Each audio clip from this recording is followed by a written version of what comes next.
makes it difficult to force the pulse objects to target. Gravity pulls objects towards each other. The Earth's gravity is what keeps us on the ground. Ang equal ng anong side, anong... Air resistance will force the slope. Rumbos. The outside is thick. Objects Sabi ni Said ang rumbos? Sabi ni Said ang rumbos? 6. 4. 4. I just read the number, sorry. Diba? 6 times 4 side. That's the answer. 30. 6 times 4? 24. 20. So the perimeter of rhombus is 20. What about... sige nga, try lang natin. Rectangle. Find the perimeter of rectangle if the length is 7 and then ang kanyang width ay 3. And that is all for today's video. Fine. Of course, the question.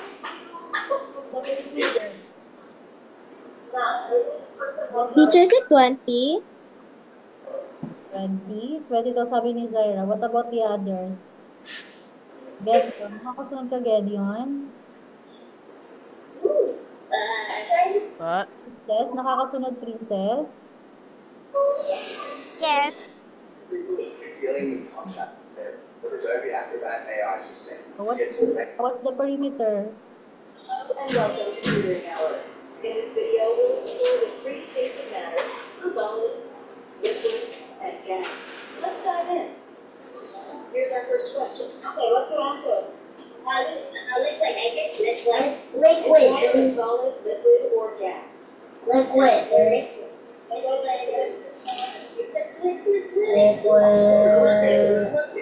like water take the shape of the container.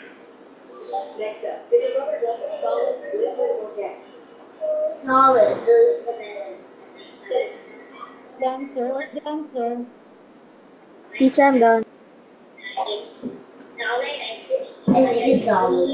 The correct answer is solid. Formula. 2 times width times 2 times length. Use the formula. Itong isa, lagyan natin ang formula. Itong isa, yung sphere at saka yung means yung ay sine. 1 times 6 is 24. 2 times width. Ano yung width natin? The correct answer is gas. Definite shape or Let's keep going. Is ink a solid, liquid, or gas? Width. the correct answer is like other shape of the container. Nabirinig. Yes. The correct answer is gas. Air from a hairdryer doesn't have a definite shape or volume. Is a statue a solid, liquid, or Solid. gas? The Statue of Liberty. The correct answer is solid. Statue of A Liberty. like other solids, maintains a fixed shape. Who was that? Huh? And now, the smoke from a chimney. My sister's in her online class. She's in her online class. The correct answer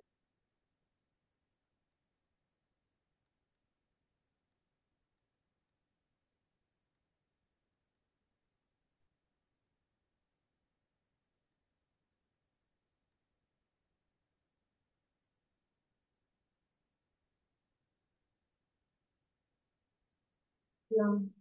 Ang sirang audio ko.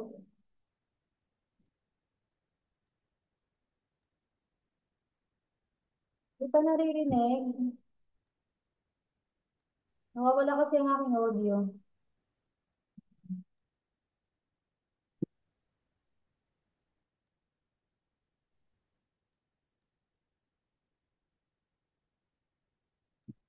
Naririnig ba? Naririnig ba?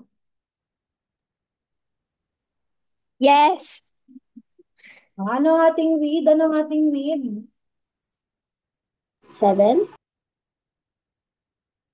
Wait lang.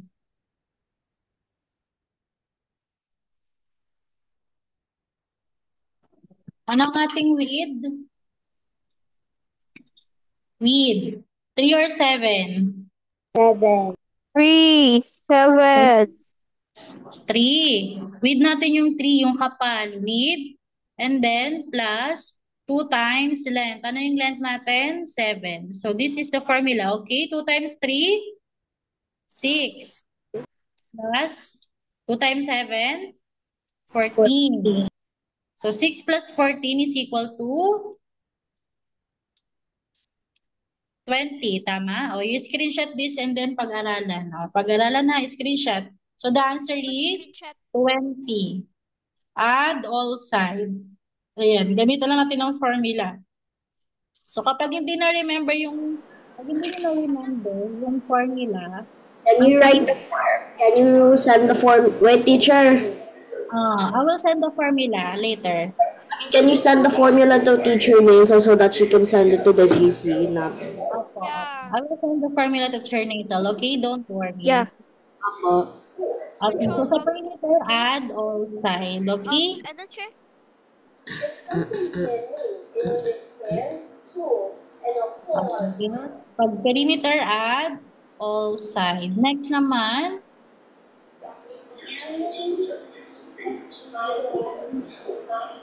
pa natin ay kapag pentagon. Ano pag pentagon? Ang side ng pentagon ay 5. Pentagon, 5.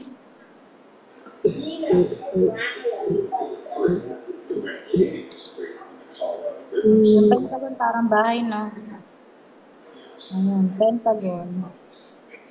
5 na hanggang side. So, ang formula niya ay same lang sa square. So, kasi equal lang yung kanyang side. So, ang anong formula ng square? So, ilan ang side ng pentagon? 5. Tama? So, 5. Okay. So, ano yung A? Measurement ng isang side. So, anong measurement ng isang side? 5. Tama? 5 times 5 equal to? What's the answer? 5 times 5. 25.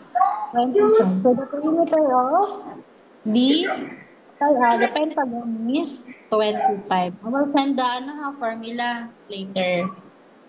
Okay? Huwag nyo lang isasama yung kite. So, how are these made? Next naman ang area. Ayan, sa area. So, tatlo lang ang pipiliin ko dito. Rectangle, square, and parallelogram. Okay? Tatlo lang. Rectangle, square, and parallelogram. Yeah. Saka triangle. Okay? Yun lang ang formula natin dun ay Area. Just like area. Diba may area tayong circle? So, meron din tayong area ng triangle.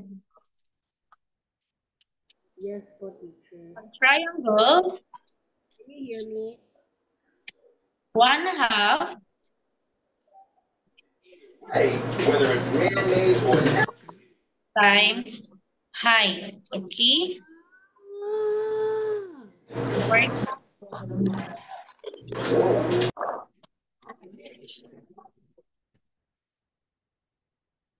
ay nawala.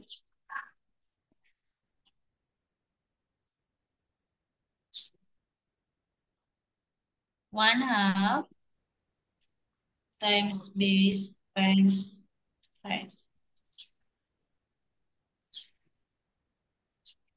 Ayan. For example, meron tayong triangle. Ayan, triangle. Ang kanyang height ay itong nasa gitna. Ito, gitna.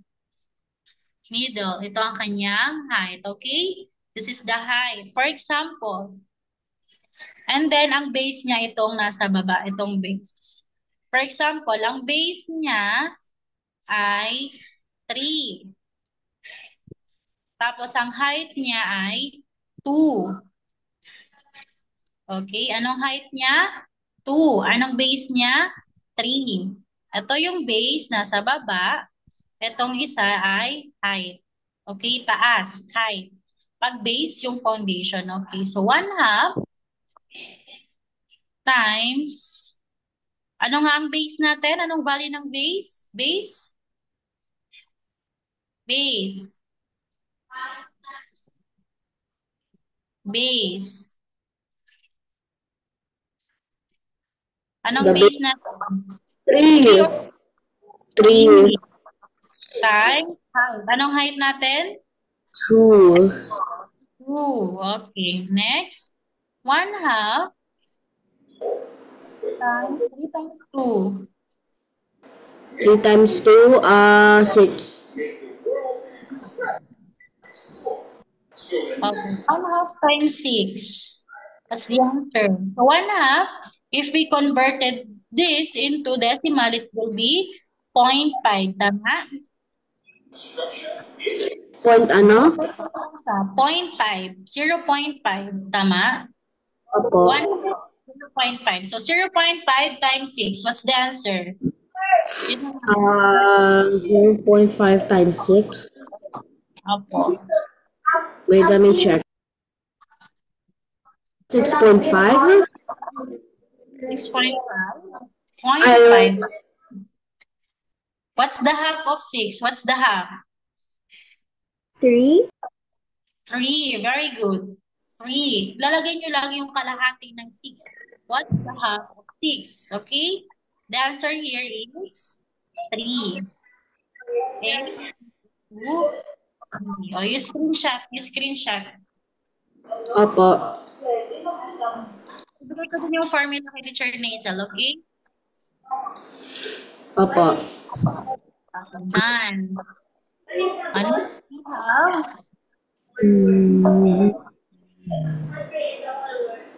Area of rectangle. Pag area of rectangle, length times width. Length times width lang. Length times width. For example, ang length niya ay 6 at ang width niya ay 5. So, what's the area of yun? What's the length? What's the length?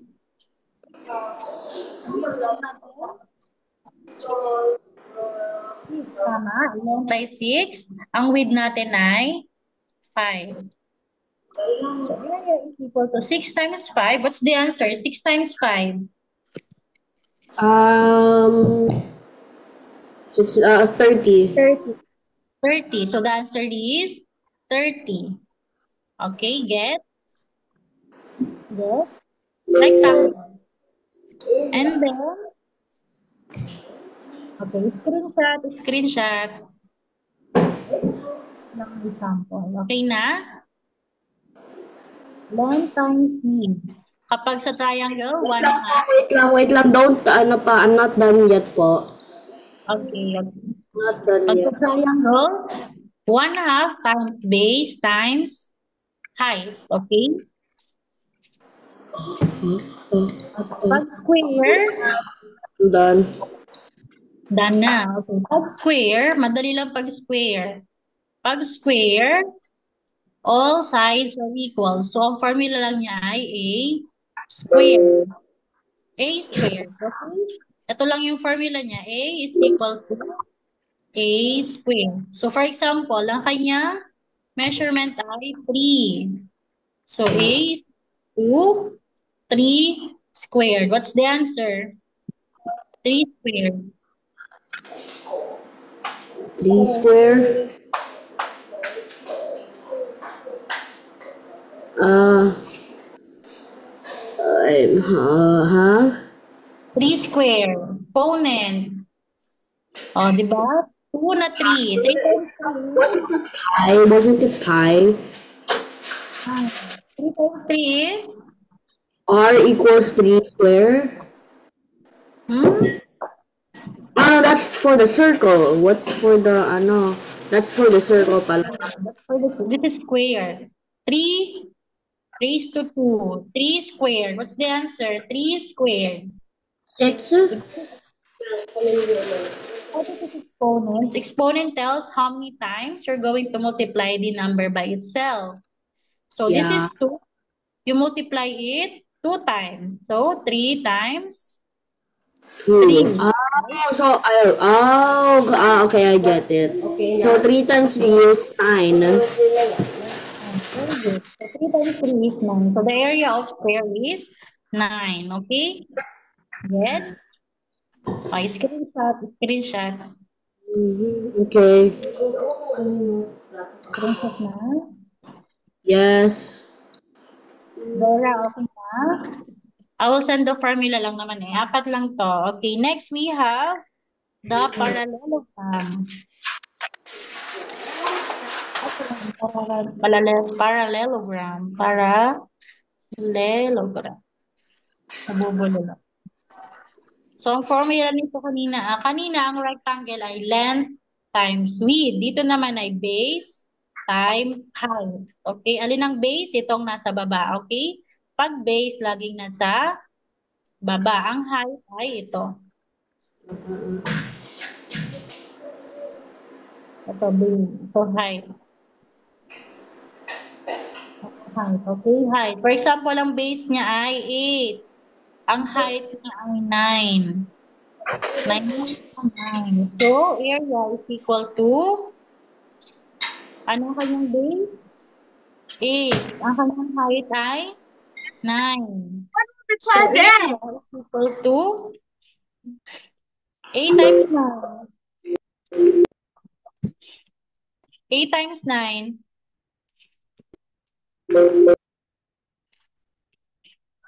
What's the answer? 8 times 8 times 9, 30. 8 times 9 is 90. 72. It's 72. 72. Okay, very good. So the area is 72. Ayan. Okay? 4 na. 4. Okay po? Good? Opo.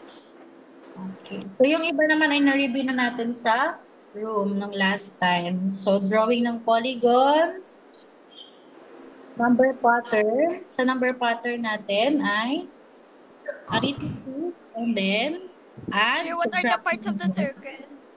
Parts of the circle is diameter. Circumference, radius, and diameter. Okay? What again? What? Circumference, Diameter? radius, and diameter. Circumference? Radius. Radius ito- and diameter. Okay, thank you. Thank you very much. Okay, that's all for today. Okay, I hope you learn.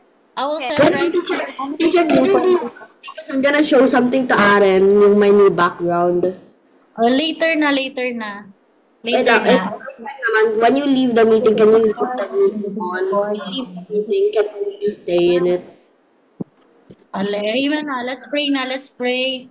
Okay, Lord, thank you for giving us a knowledge to answer and then answer the questions of our teachers. So please help and guide us to understand the perimeter and the area of polygons. In Jesus' name we pray. Amen. Teacher, is it break time now? Teacher, is it break time now? Can you stop the Break time now? Guys, this is... Teacher, is it break time now? Okay, What? if you have any questions. Okay, goodbye. Teacher, If you have any wait, teacher, is it break time now? Is it break Jed, time now? wait lang. Teacher, Break time na? Wait, stop. Teacher, I was just say break time